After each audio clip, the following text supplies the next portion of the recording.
Родители уже начали сдавать документы своих детей, которые в этом году идут в первый класс. Большинство успели зарегистрироваться в электронной очереди, но есть и те, кто по разным причинам не успел этого сделать.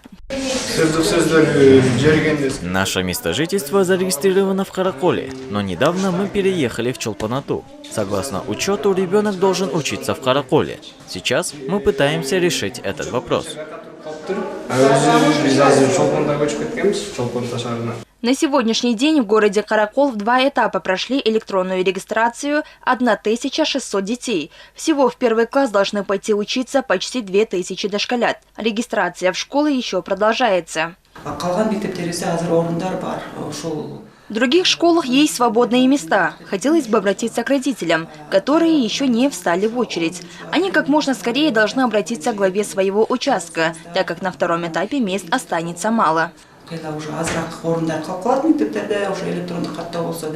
Первой через электронную регистрацию заполнилась общеобразовательная школа-гимназия номер 11. Второй по наполняемости классов стала общеобразовательная школа номер 15 имени Карга Мендегул Уулу. В этом году нашей школе дали квоту на 280 детей. По итогам первого тура квота была практически заполнена. Для второго этапа осталось мало мест.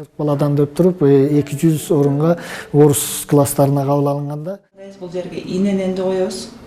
Мисалы мен баламды каттап аткан болсом, мен өзүмдүн жанагы жеке номеримди каттайм, фамилиямды каттайм меникин.